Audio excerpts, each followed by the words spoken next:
6h25, Sud Radio et vous, sans le savoir, quand nous mangeons certains aliments, nous ingérons des métaux lourds, du cadmium, du mercure, du plomb, mais également des substances chimiques comme l'acrylamide. C'est l'ANSES qui nous alerte sur la présence de ces substances dans nos assiettes, une présence considérée comme toujours préoccupante. Alors, quels sont les aliments les plus contaminés et comment réduire notre exposition à ces substances? On voit ça avec notre expert santé, le docteur Daniel Simeka. Bonjour docteur. Bonjour à tous. Et merci d'être avec nous comme tous les lundis matins. C'est quand même assez inquiétant ce que nous dit l'ANSES, cette alerte. On les trouve dans quels aliments déjà, ces métaux lourds et ces substances chimiques dont je parlais? On les trouve dans les aliments qui suivent un processus classique au niveau des engrais et des cultures. Si on prend l'exemple du cadmium, par exemple, qui est très préoccupant, en particulier pour les enfants, imaginez, on le trouve dans le chocolat, on le trouve dans le blé, et donc les gâteaux, le pain, y compris le pain au chocolat, tout ce qu'on peut fabriquer avec du blé, et on le trouve dans la pomme de terre. Vous imaginez, c'est pratiquement l'alimentation des enfants. Si on parle du mercure, on le trouve essentiellement dans les poissons, surtout les poissons prédateurs, comme le thon. Évidemment, plus on est en fin de chaîne, moins c'est toxique. Et dans quelle quantité on retrouve ces métaux lourds et ces substances chimiques dans les quantités qui sont véritablement inquiétantes pour notre santé? Alors oui, très inquiétante pour notre santé. C'est pas sûr que ça soit en augmentation, mais surtout ce qui est en augmentation, c'est la façon dont on les dépiste et dont on s'en préoccupe.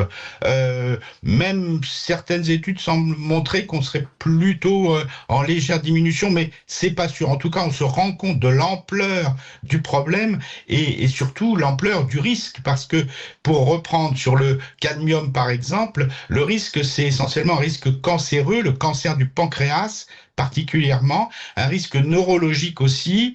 Pour le mercure, c'est un risque neurologique, c'est un risque hépatique. Enfin, il y a vraiment de gros risques, en particulier sur le plan cancer pour tous ces aliments. À noter quand même que l'alimentation bio, ça c'est bien établi d'une façon générale, très globale. Ça varie d'un aliment à l'autre. Mais globalement, sur l'ensemble de la filière bio, c'est 48% d'exposition en moins à toutes ces substances. Donc ça c'est important.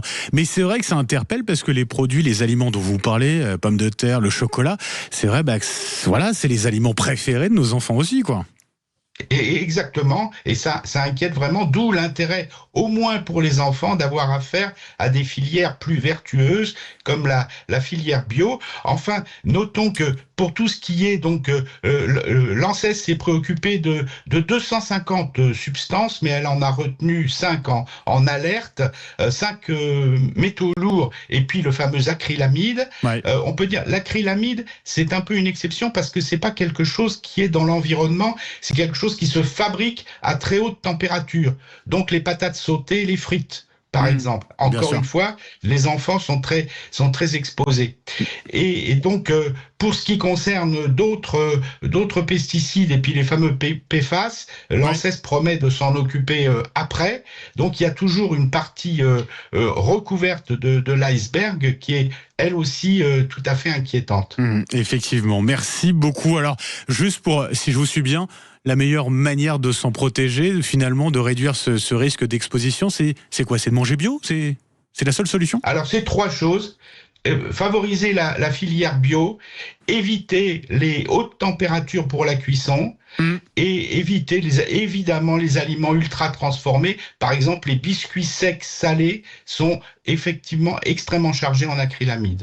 Merci beaucoup à Dr Daniel Simeka pour toutes ces recommandations et toutes ces explications. Je vous souhaite une très belle semaine et à lundi prochain.